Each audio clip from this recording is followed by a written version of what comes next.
This video is brought to you by contributions to patreon.com/Henry Kathman from viewers like you. Thank you. I should say, the house shelters daydreaming. The house protects the dreamer. The house allows one to dream in peace. Gaston Blanchard, The Poetics of Space.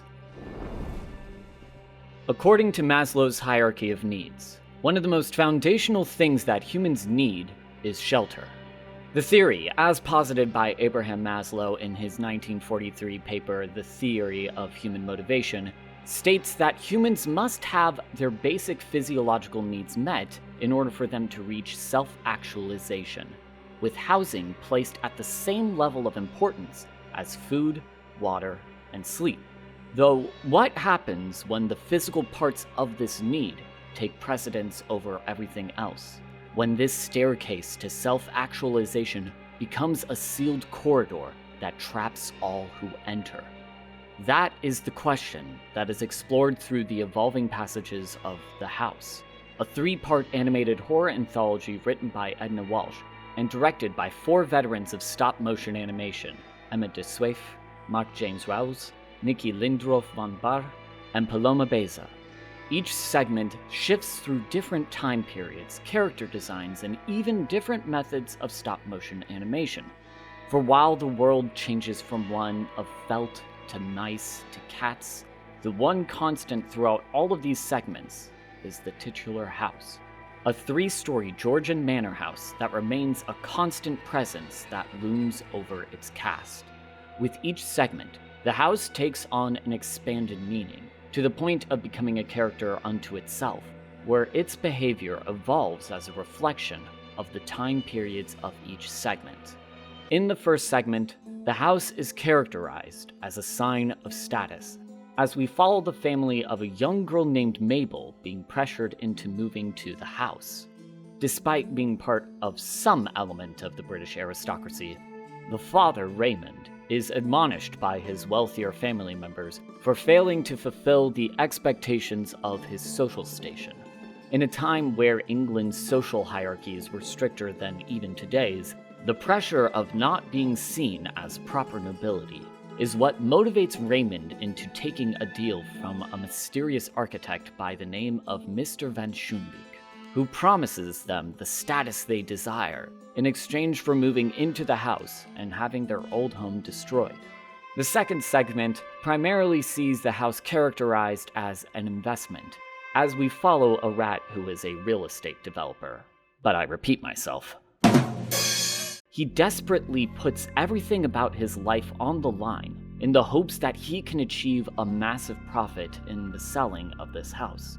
He lays off his contract workers to cut down cost, buys the trendiest appliances and house features, and even attempts to prepare a luxurious-looking dish in the hopes of impressing potential buyers, all the while desperately trying to present this meticulously cultivated image that embodies this idea of success.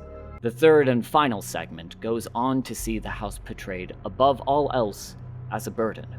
Here we see the house being inhabited by 3 cats, amidst an increasingly flooded world, and the primary concern remaining with the house's landlord, Rosa, who wants nothing more than to restore the house to its former glory.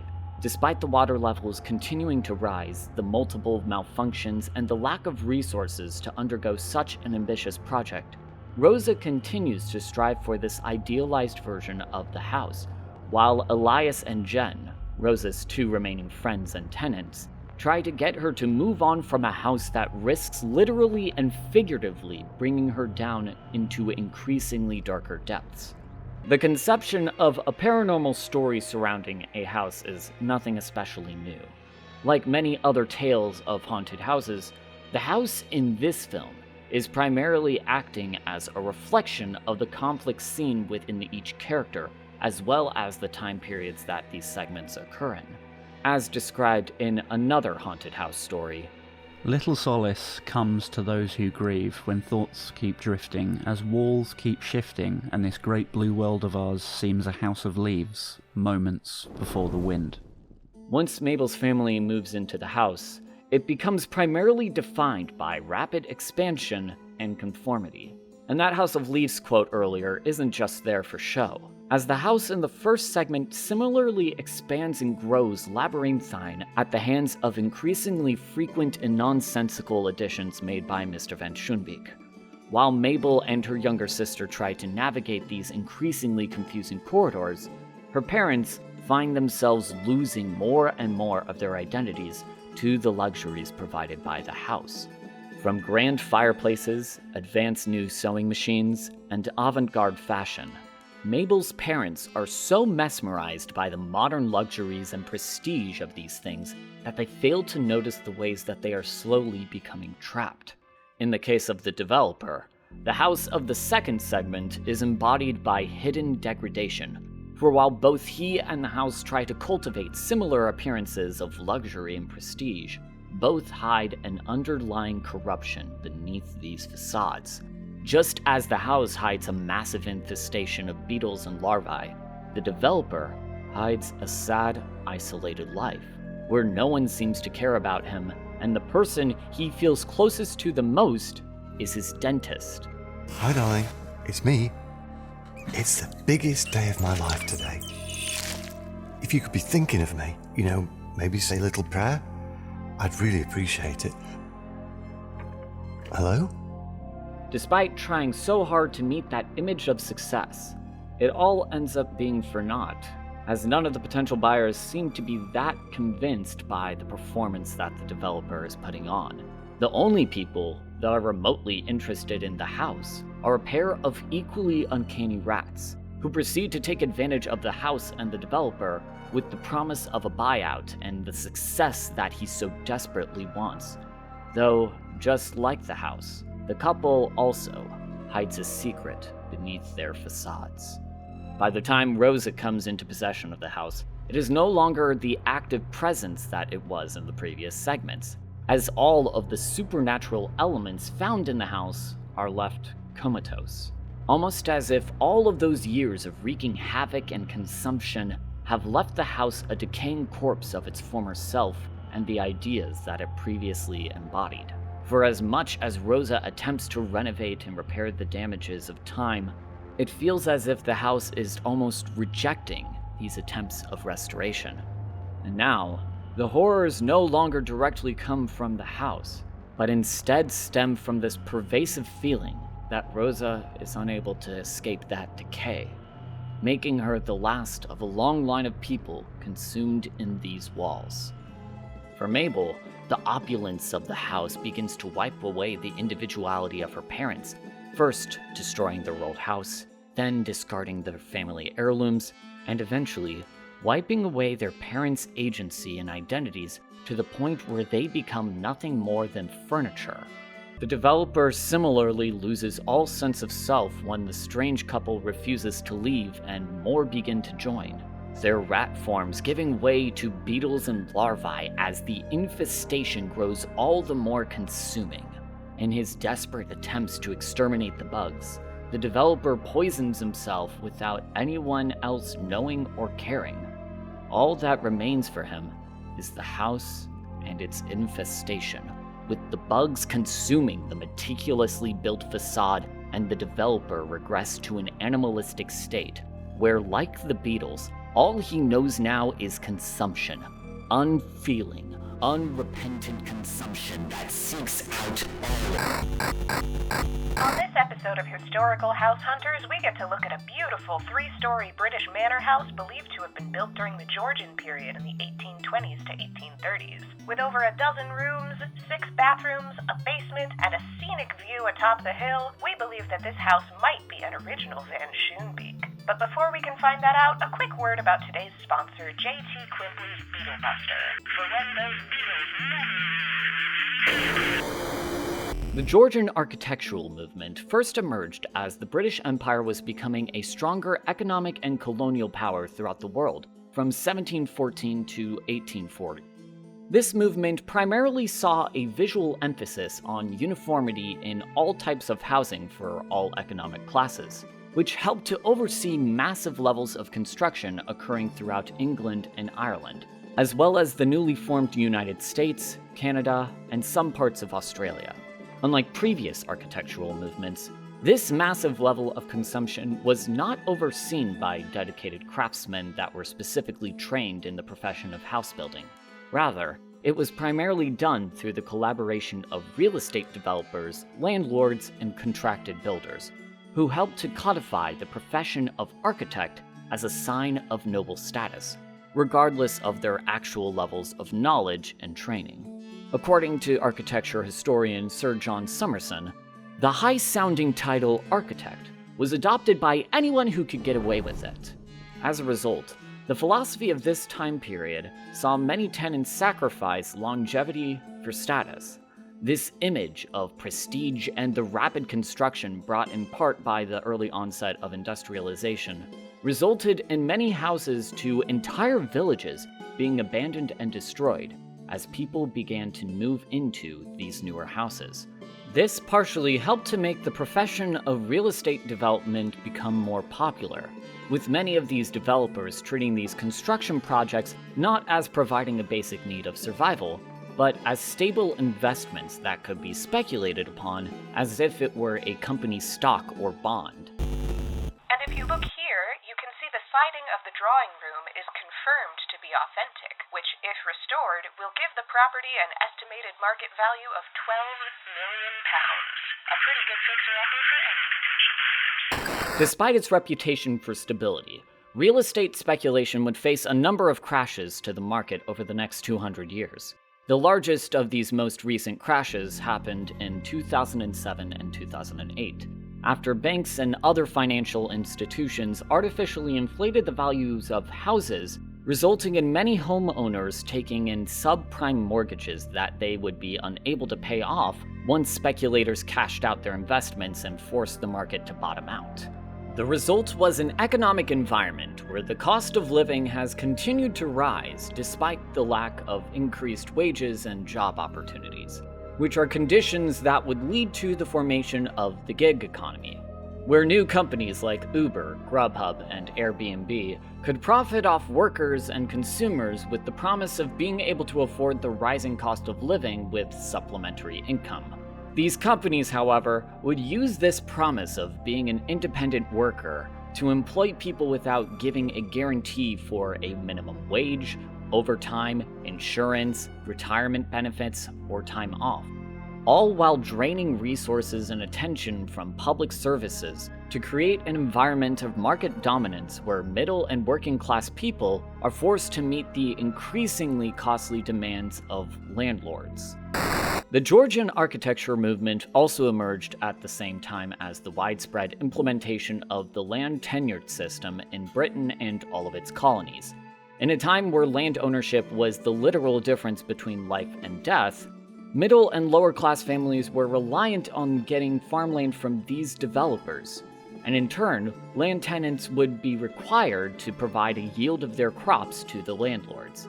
However, improvements like fertilizing soil, efficient farming conditions, and long-term sustainability measures would often result in the value of the land increasing, and landlords would in turn raise the rents for tenants and provide zero avenues of gaining full ownership of that land. So in order to make their rents, tenants would dedicate a majority of their farms to growing and cultivating often expensive and unsustainable crops and livestock, with only a small portion of their farmland being used for personal subsistence farming.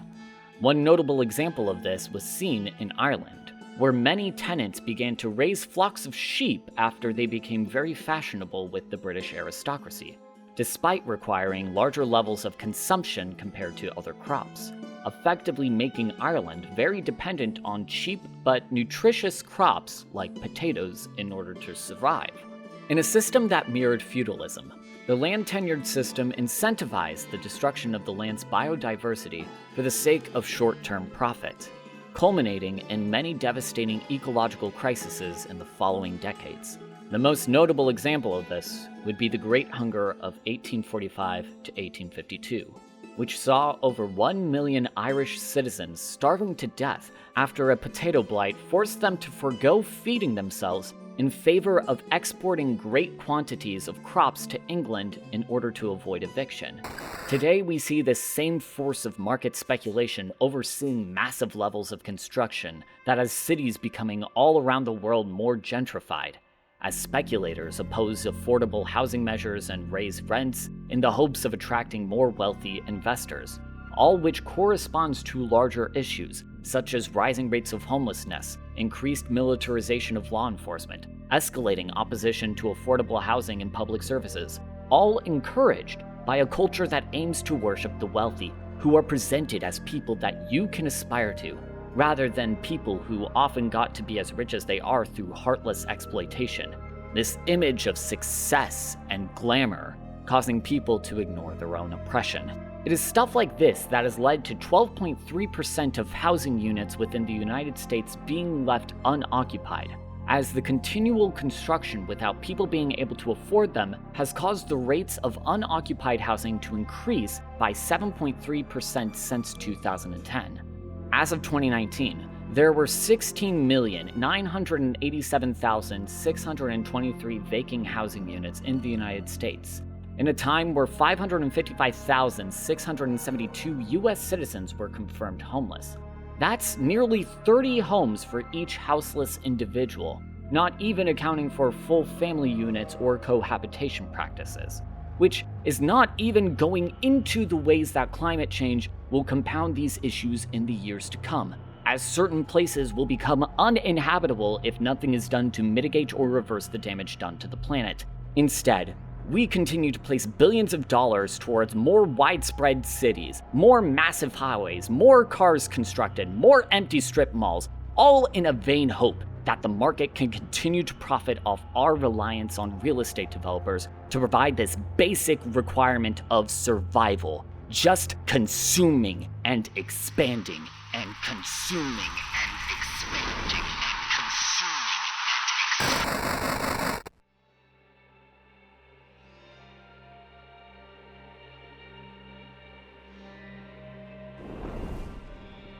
When examining the shared themes of the three segments of the house in relation to the real world, the house as an entity acts as an easy analog for the ways that housing has changed under the forces of modern capitalism. From its first emergence over 200 years ago to the possible future, capitalism has caused this basic commodity to become hostile and deadly for the sake of profit. And just as the house evolves in its method of consumption, so too has housing evolved to maintain the pursuit of profit and status through the exploitation and dehumanization of vulnerable people. It's notable that in both of these modern segments, its two protagonists isolate and dehumanize themselves in the service to this house, which is especially tragic for Rosa, considering that she does this more in the pursuit of nostalgia for a happier time, as if she can't even aspire to wealth and success, but can only cling to the memory of those ideas. But unlike the developer, Rosa has other people, like Elias and Jen, who are willing to stick with her in spite of her vain attempts to perpetuate this cycle in her demands for rent. They don't seem concerned with wealth or success, but personal fulfillment. Jen with her relationship with her spirit guru, Cosmo, and Elias with the prospect of leaving and finding a new, potentially better world outside of the house. And while the three sometimes act towards Rosa without any consideration, they ultimately help her to evolve her own perception of the house, which causes it to transform from this entity of consumption into something that shifts its function towards human connection. One of the biggest criticisms of Maslow's hierarchy of needs is that while basic resources of food and shelter are imperative to survival, social creatures like humans, cats, and rats still need social connections in order to actually properly survive. After all, from the time we are born, we require the help of others to survive, and there are few people who can actually say that they are fully independent. Often, that independence is just a lie to sell this idea of rugged individualism. And often, good social connections are one of the key factors that help to properly maintain that environment where the other basic needs are provided for.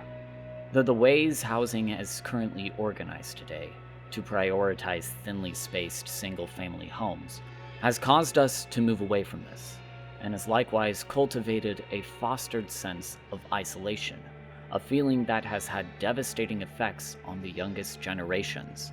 While the dire conclusions of the first two segments depict the destruction of the house as an indictment against the past and present horrors of our world, the final segment seems to argue that the house doesn't need to be fully destroyed, but instead needs to evolve into something new, which is made literal when Cosmo repurposes elements of the house for a boat, and when he builds a giant lever that allows Rosa to transform the house, allowing her to detach it from its corrupted foundation so she may join her friends. For me, what seems to make this an especially happy ending is that it shows how addressing these problems doesn't mean changing every single aspect of modern life, but being able to keep some elements of our old world present while we strive for a new one. It is difficult to definitively say what specific things we ought to retain and what we should change, and I'm not going to pretend to have all the answers or to claim that such changes are as easy as pulling a lever. But for me, it makes me want to seek out solidarity amongst my neighbors, a departure from traditional ideas of ownership, and an increased presence for marginalized groups to help design society in a way that fosters mutual respect for both the world and each other. For as frightening and uncertain as such changes might appear, these are the things that don't make something merely a house. They make them a home. Thank you for watching. Best wishes.